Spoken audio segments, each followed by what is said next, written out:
বন্দি করে? সেই কবিতায় সুর করে গান করেছিলাম। তুমি বিনে রে মুজি,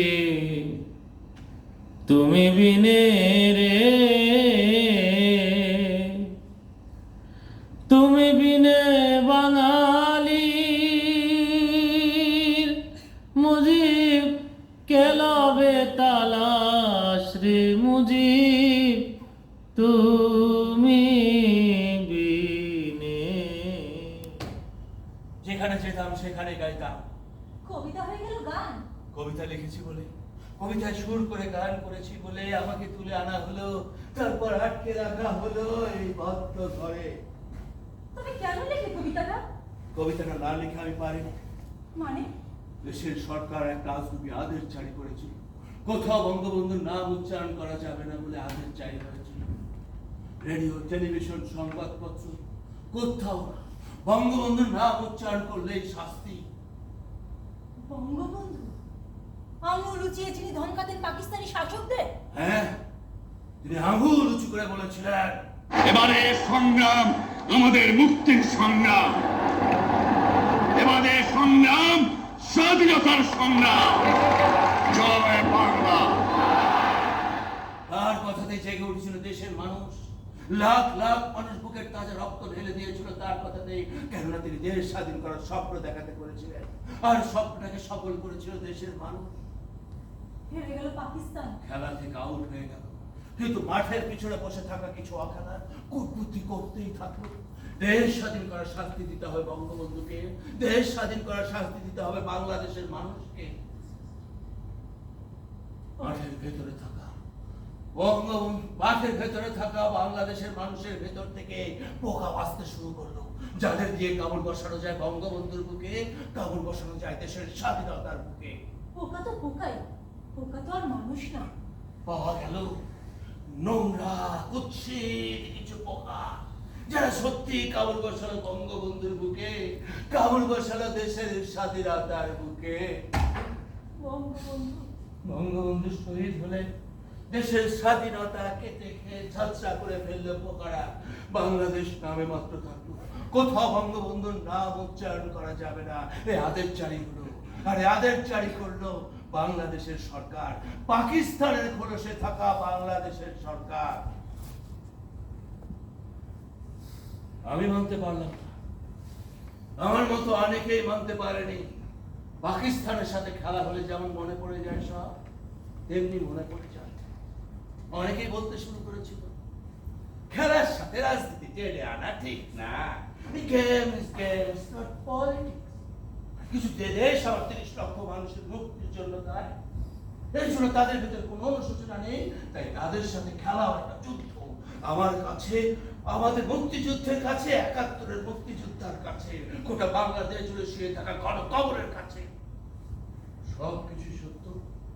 বুকের হৃৎপিণ্ডের ধুকপুকানি যেমন সত্য, তেমনি সত্য এই দেশ, এই দেশের জন্মের ইতিহাস, আর সেই তিনি জাতির পিতা বঙ্গবন্ধু শেখ মুজিবুর রহমান। যে দেশের জন্ম যিনি দিলেন তার নাম নিতে পারবো না, এটা কি মেনে নেওয়া যায়? না, মানা যায় না। আমি কবিতা লিখেছিলাম, কবিতায় সুর করে গান করেছিলাম, যেখানে যেতাম সেখানে গাইতাম। আমার সাথে গলা মেলাতো আশেপাশের সবাই, তাদের চোখে ছিল পোকাদের জন্য ঘেরা, আর মুখে ছিল বঙ্গবন্ধুর জন্য কান্না। আকাশ কান্দে বাতাস কাঁদে তোমারও লাগিয়া, একবার তুমি মুজিব রে মুজিব, দেখা দাও আসিয়া রে মুজিব, তুমি বিনে।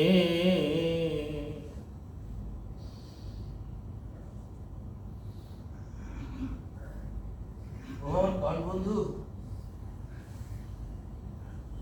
এত কথা বলো আমার সাথে, অথচ একটা নাম দাও না আমার। কল বলে তো সবাই ডাকে, তুমিও তাই ডাকবে? তুমি না আমার বন্ধু? না, অবশ্যই তোমার একটা নাম আমি দেব। কি নাম বলো? ময়ূরী, এই নামটা মাথায় এসে গেল। ময়ূরী বলতেই কেমন মনে হয় ময়ূর পেখম মেলে দিয়ে আমাকে নাচ দেখাতে আসে। ময়ূর কখন নাচে যাবে? যখন সে বৃষ্টি হবে বলে টের পায়।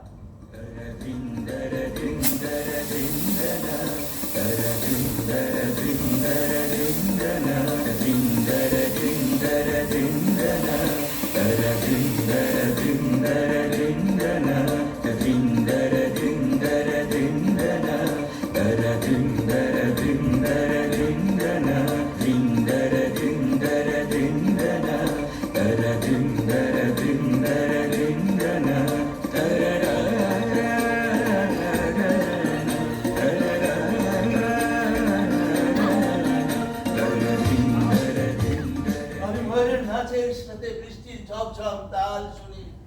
বদ্ধ ঘরে মনে হতে থাকে আমি খোলা আকাশের নিচে আছি। আমার মাথার উপরে ঘন কালো মেঘ, সেই মেঘ থেকে ঝমঝম করে বৃষ্টি পড়ছে, আমাকে ভিজিয়ে দিচ্ছে। আমি তখন সুধা মাটির গন্ধ পাই, আর সেই গন্ধ বুক ভরে টেনে নিতে চাই। আর তখনই আমি টের পাই এ গন্ধ পাখির, রয়্যাল বেঙ্গল টাইগার যার নাম, সুন্দরবনে যার পাশ, যার গর্জন শুনে কেঁপে উঠে সুন্দরবনের মানুষ সহ পশু পাখি কীট পতঙ্গ সব।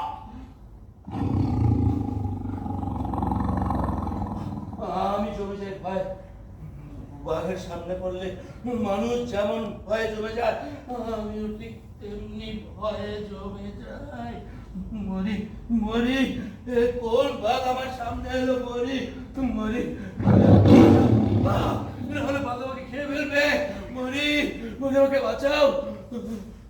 মামা তোমাকে কিছুই করবে না, ভয় পেও না তুমি। মামা, সুন্দরবনের বাঘকে নাম ধরে রাখতে নেই।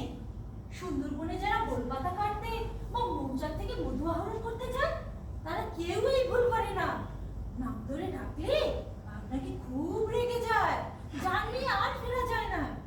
তাই বনে পা দেওয়ার সঙ্গে সঙ্গে বলতে হয় মামা।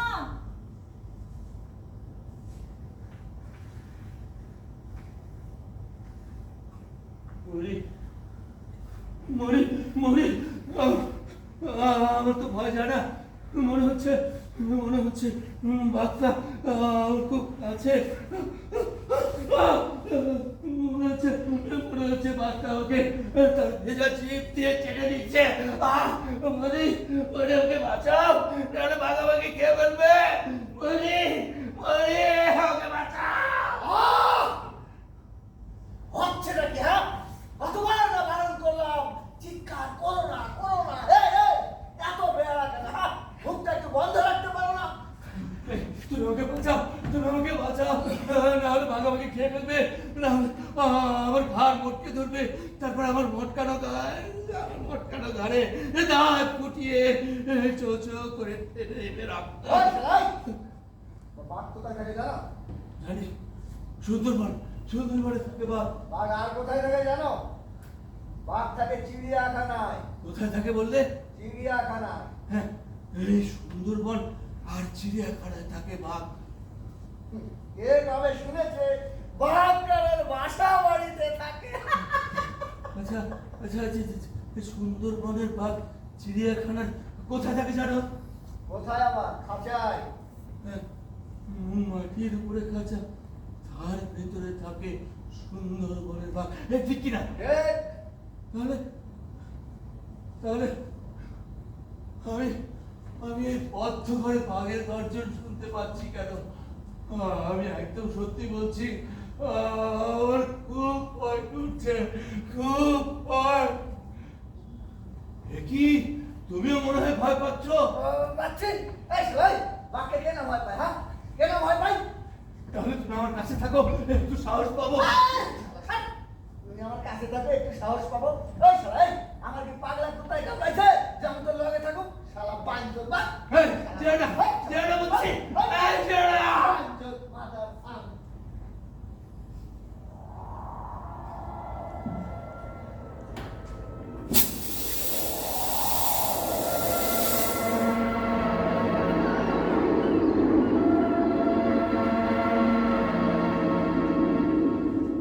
এত করলাম, আমার কথা শুনলো না। চলে যাবে, তবে তোমার কথা শুনতে চাইবে না তা হবে না। দেখো কত কথা শুনতে চাইবে তোমার কাছ থেকে। বাবা তোমার কিছুই করতো না, আমি বললাম তুমি বিশ্বাস করলে না। এখন কি হবে? এখন কি হবে ময়ূরী? দেখো কি হয়। ওই শয়তান জায়গা মতো খবর দিয়ে দিবে, তখন সময় নেই অসময় নেই তোমায় ডাকবে। দেখো বাঘ! বাঘ! বাঘ!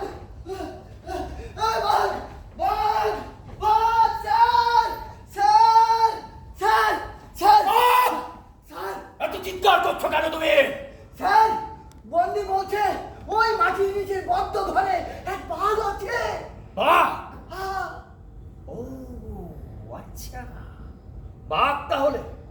তবে দেখাচ্ছি কত বাঘে কত গর্জন। চল আমার সঙ্গে। স্যার!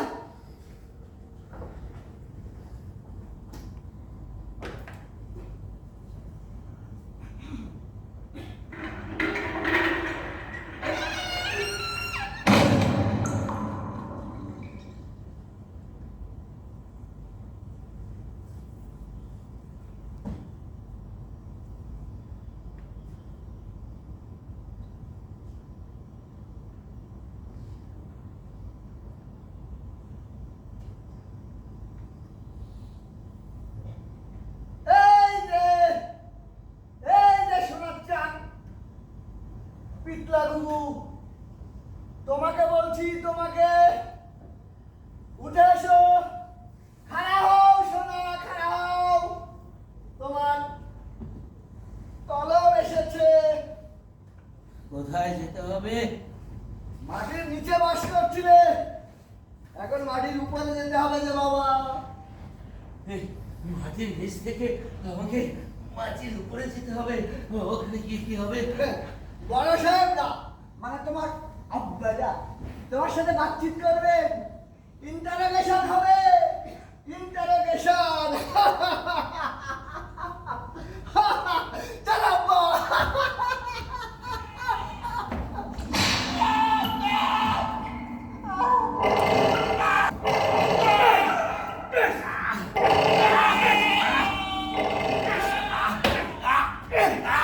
যা জানতে চাচ্ছি ঠিকঠাক জবাব দে।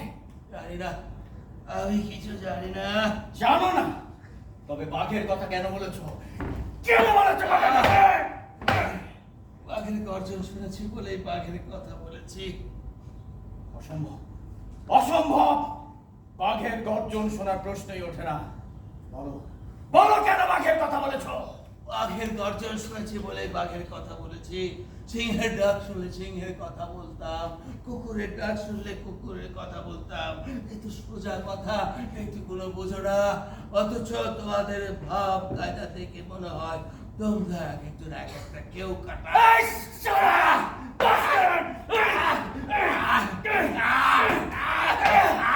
সিপাহী, স্যার! বন্দিকে নিয়ে যাও মাটির নিচে। ও রক্ত মুছে দাও, ওর চোখে মুখে পানি দাও। তারপর আবার চাঙ্গা হলে ওকে নিয়ে আসবে মাটির ওপরে। আবার শুরু হবে জিজ্ঞাসাবাদ। পেট থেকে কথা কি করে বের করে আনতে হয় তা আমাদের জানা আছে ভালোভাবে। স্যার!